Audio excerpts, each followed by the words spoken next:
اطلاع دے دیتا ہوں کہ عمران کو ہلاک کر دیا گیا ہے، وہ اپنے طور پر اس کی تصدیق کرائیں۔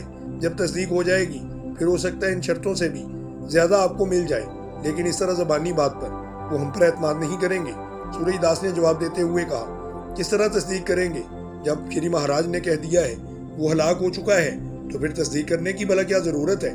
سردار شاندار نے برا سا منہ بناتے ہوئے کہا، شری مہاراج نے تو درست ہی کہا ہے، لیکن حکومتوں کی مجبوریاں ہوتی ہیں، وہ اپنے ذرائع سے تصدیق کرائے گی۔ ویسے اگر آپ کہیں تو میں آپ کے سامنے کرنل سورگ رام سے بات کر لیتا ہوں، بلکہ آپ کی بات ہی کرا دیتا ہوں۔ آپ کے پاس فون تو ہے؟ سورج داس نے کہا، ہاں میری بات کرا دو، میں ان کو بتا دیتا ہوں، سردار شاندار نے کہا، اور اس کے ساتھ ہی اس نے زور سے تالی بجائی تو دروازہ کھلا اور ایک مقامی آدمی اندر داخل ہوا اور سردار شاندار کے سامنے جھک گیا۔ فون یہاں لے آؤ، سردار شاندار نے کہا تو وہ آدمی مڑا اور تیزی سے چلتا ہوا کمرے سے باہر نکل گیا۔ تھوڑی دیر کے بعد وہ واپس آیا تو اس کے ہاتھ میں سرخ رنگ کا کارڈلیس فون تھا۔ یہ سیٹ ہمیں شوگران کے حکام نے دیا ہوا ہے۔ سردار شاندار نے جدید کارڈلیس سیٹ اس آدمی سے لے کر سورج داس کی طرف بڑھاتے ہوئے کہا، اور سورج داس نے اس بات میں سر ہلا دیا۔ فون پیس لے کر آنے والا آدمی تو واپس چلا گیا۔ سورج داس سے پہلے کا کافرستان کا رابطہ نمبر اور پھر کافرستان کے دارالحکومت کا رابطہ نمبر پریس کیا اور اس کے بعد مزید نمبر پریس کرنا شروع کر دیے۔ جب دوسری طرف سے گھنٹی بجنے کی آواز سنائی دینے لگی تو اس نے لاؤڈر کا بٹن آن کر دیا۔ یس، اسپیشل سیکشن۔ رابطہ ہوتے ہی دوسری طرف سے ایک نسوانی آواز سنائی دی، تابات سے، سورج داس بول رہا ہوں، کرنل صاحب سے بات کرائیں۔ سورج داس نے کہا، ہولڈ آن کریں۔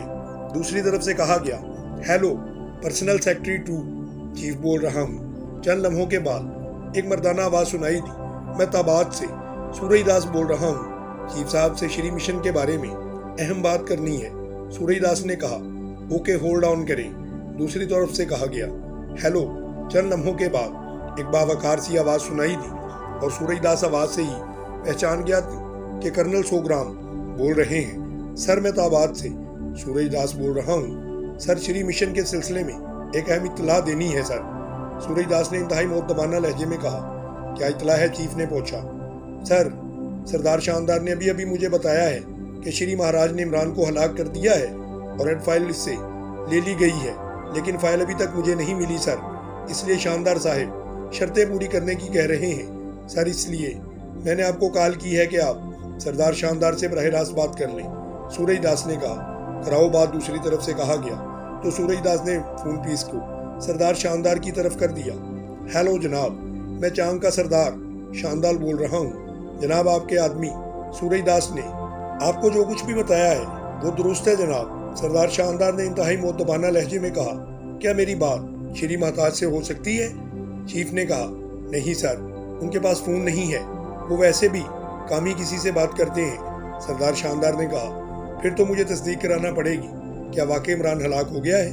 آپ ایسا کریں کہ وہ ریڈ فائل سورج داس کے حوالے کر دیں تاکہ وہ ہم تک پہنچ جائے، یہ بھی ہمارے لیے ایک ثبوت ہوگا۔ آپ کی شرائط نہ صرف پوری ہوں گی سردار شاندار، بلکہ آپ کو اس کا اتنا بڑا انعام دیا جائے گا، شاید آپ اس کا تصور بھی نہ کر سکتے ہوں۔ چیف باس نے باوقار لہجے میں کہا، جناب، فائل میرے پاس ابھی تک نہیں پہنچی، جب پہنچ جائے گی تو سورج داس کے حوالے کر دوں گا۔ آپ بے شک عمران کی ہلاکت کی تصدیق کرا لیں جناب، ویسے شری مہاراج غلط بات نہیں کیا کرتے جناب، وہ شری مہاراج کے لیے کسی آدمی کو ہلاک کرنا انتہائی معمولی سی بات ہے۔ سردار شاندار نے تفصیل بتاتے ہوئے کہا، فائل اس وقت کہاں ہے؟ چیف باس نے پوچھا۔ شری مہاراج نے مجھے بتایا ہے کہ فائل ان کے آدمی تک پہنچ چکی ہے اور وہ آدمی اپنے ساتھ لے کر تابات پہنچ جائے گا، باقی تفصیل کا مجھے علم نہیں ہے۔ سردار شاندار نے کہا، کیا شری مہاراج اپنی طاقتوں کے ذریعے وہ فائل فوری طور پر منگوا نہیں سکتے تھے؟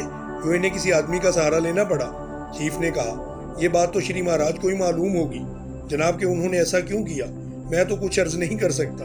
سردار شاندار نے کہا، ٹھیک ہے، ہم تصدیق کراتے ہیں، اور جب فائل آپ کے پاس پہنچ جائے تو آپ یہ فائل سورج داس کے حوالے کر دیں، اور قطعی بے فکر رہیں، میں بحیثیت چیف آف اسپیشل سیکشن آپ سے وعدہ کر رہا ہوں کہ آپ کی شرائط کو پورا کیا جائے گا، بلکہ آپ کو امید سے زیادہ دیا جائے گا۔ چیف نے کہا، ٹھیک ہے جناب، اب میری تسلی ہو گئی ہے جناب۔ سردار شاندار نے کہا، ریسیور سورج داس کو دیں۔ دوسری طرف سے کہا گیا تو سردار شاندار نے فون پیس سورج داس کی طرف بڑھا دیا۔ یس سر،